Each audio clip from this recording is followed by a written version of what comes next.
I've given Garnacho a lot of stick because I just don't really like him as a player and I don't really want him here at Chelsea. But I thought, you know what, today, let's see what he's going to do if he gets a chance to play. Let's see if he can prove me wrong. Well, turning off and letting Brentford get the last gasp equalizer, that is one way to not prove me wrong at all. What's up, guys, and welcome to the Blues and Stripes. So I'm just going to get through this real quick because this was awful.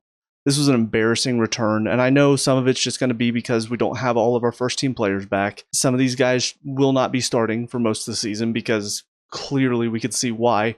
And some of these players are still going to be a bit tired from the international break, so it's understandable to have a little bit of a slow return. But I will say a lot of it looked similar to what we saw last season from Maresca. When you think about the slow, dull, boring, negative tactics I talked about in the preview, I didn't want to see any of that, and yet here we are. I'm watching Fofana take 5 touches and then pass it to somebody who's now under pressure because he didn't get rid of it the first touch he had. I'm watching players walk around the pitch whenever there's a guy in the middle on the ball who has no options. They're just strolling. They're just chilling. Everything's fine. It's awful to watch. It's boring. It puts me to sleep. This is quintessential Maresca ball from what I've seen from last season. It's so boring. So maybe some of it was just the players returning not fully fit. Maybe some of it was Maresca. I don't know if we'll know for sure. But looking at individuals, Sanchez made some really good saves to keep us in the game, to be perfectly honest. Brentford were the better team today. He made some good saves that made sure they didn't get the 3 points. Into the defense, Fofana was awful. I was not a fan of him last season. I didn't think he was that good, even though some people loved him. And seeing him return to the lineup when he hasn't played in forever. Meanwhile, Gusto and James are sitting on the bench. It makes no sense to me. Either of them would have done this job better today.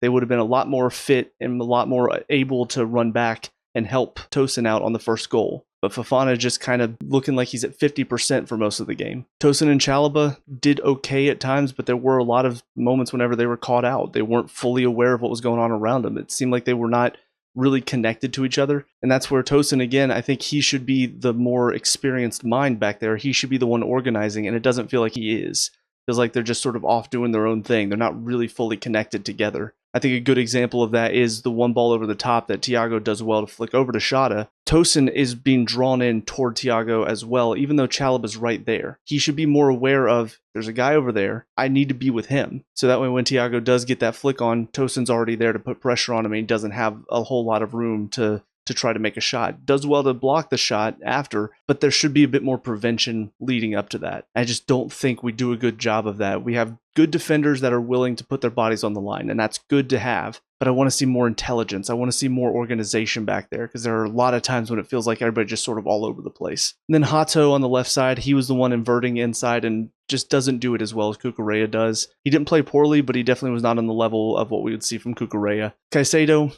really good in the midfield. All of Brentford's best moments came when they had to dump the ball over the top because there just was not a whole lot of space for them to pass through the midfield. They had to go over him, and that's what Caicedo does so well. Fernandez, I thought, started the first half well, but then as the game went on, kind of faded out a little bit. Because first half, he was knocking it around really well. Quick little flicks and tricks to get around defenders, keeping it moving. And then somewhere along the way, it just felt like he started to get a bit slower. The passing from him was a bit slower. The passes were under hit. So it's kind of a tale of two halves from him, in my opinion. Neto on the right side looked okay in the first half and then slowly faded. He's the type of player that I've seen before where he'll go hard for the full 90 minutes. He'll be tracking runners back at full burst at the end of the game.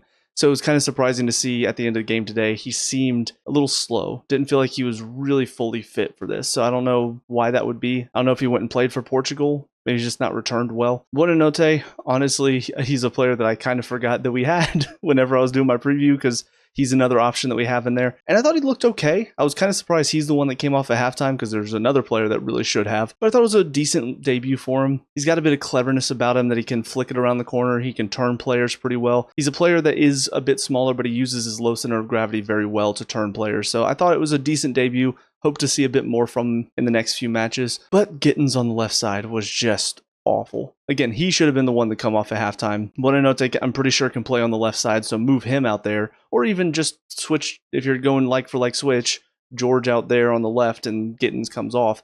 But Gittens was just awful. He was sleepwalking through the first half. I think I saw him run maybe twice. I never saw him sprint. He was always walking or jogging. That was it. And I don't know what happened, because in preseason, he looked so good.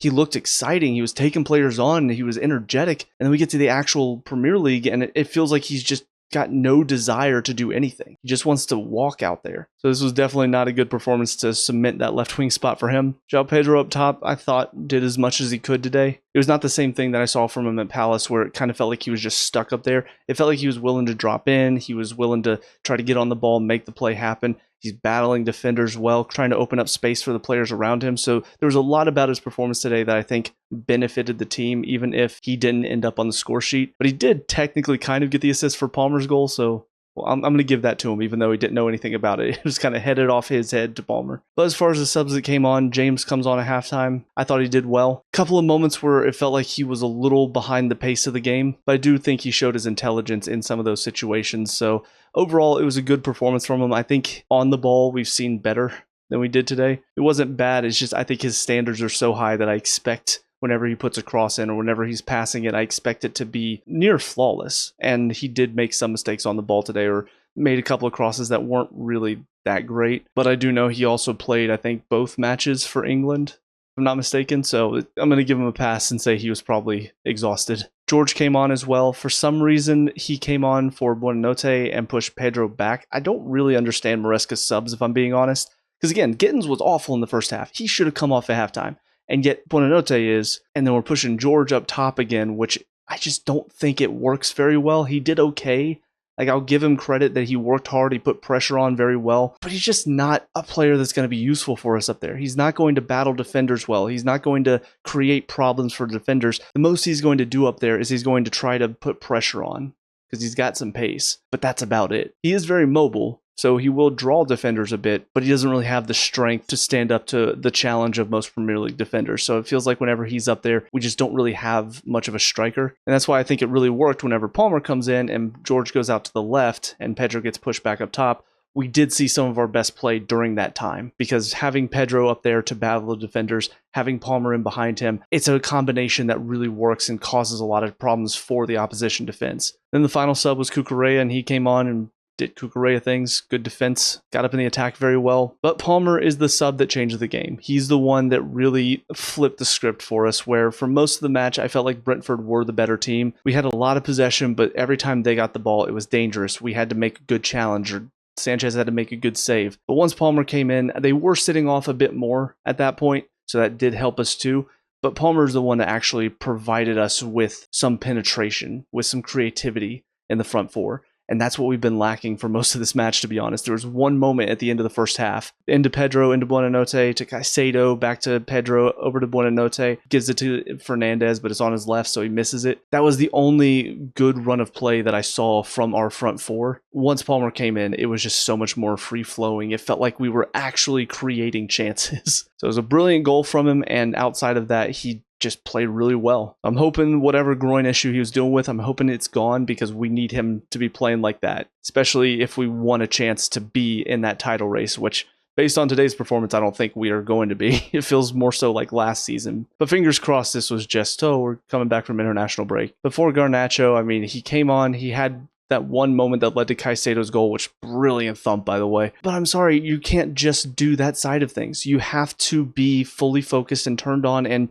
aware of what's going on around you. So when a throw comes in and the guy that you're supposed to be marking at the back post nips in behind you as you're ball watching and gets the final touch that makes us drop 2 points, that's on you. You could say the defense should be doing better before that to not allow the flick onto the back post. But there's so many bodies in there, even if one of our defenders did get there, there's a chance they could be flicking it onto the back post anyway. So it's got to be whoever's marking that guy doesn't turn off, doesn't focus on the ball, and actually pays attention to what he's supposed to be doing, but he didn't.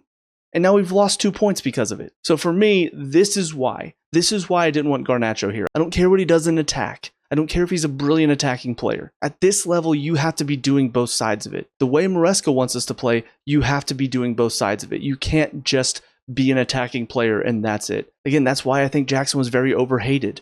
Because while, yes, his finishing wasn't great, if you look at how we played when he was in, we played so well as a team because he's very good at doing both sides of it. Even in defense, he's tracking back or he's winning headers on corners. He's doing the other side of the game so well that for me, the finishing, yeah, it sucks that he wasn't able to finish consistently, but it's also something that could have developed with time. But Garnacho is the type of player that even if he scores 10 goals this season, we're going to concede so many because he's not going to be helping us do the other side, do the rest of it. And I just don't want to have a player like that. That's why I was glad when we got rid of Madueke, because he did the attacking stuff pretty well too. But defensively, he was useless. He didn't help us at all. And also, he'd waste a lot of chances by being selfish. So while technically, if you look at the overall play, we didn't deserve a point today. This is a lucky point that we got because we turned it on for 15 minutes in the match to turn it around at one point. It feels like we lost 2 points because it was a last-minute equalizer from them. And we've seen this before as the problem.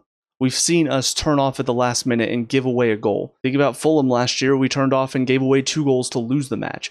So this is still a part of our game. For Maresca, the tactics are still dull and boring at times. As long as we still have games like this in our repertoire, we're not going to win the title. Honestly, again, if we have too many matches like this, we're not going to even be in the title chase. So we have a very difficult run right now, going away to Bayern, then away to Man U, and then away to Lincoln. This is a tough run. This was not the way to start it. This was not the way to return from the international break. It just really deflates a lot of the confidence that I was feeling coming back from the international break. So like I said, fingers crossed that this is just a fluke. This is just players not fully fit because of the international break or whatever. But we will see, because on Wednesday we've got a really tough test. Hopefully we show up to that match and put on a much better performance than we saw here. But whatever the case, those are my thoughts on today's game. So let me know what you guys think down in the comment section below, or your thoughts on it. Let me know. We can talk about and discuss all the good stuff. Leave a like and subscribe for future Chelsea previews, reviews, and talks. And until next time, I hope you guys have a great day. I'll talk to y'all later. Peace out.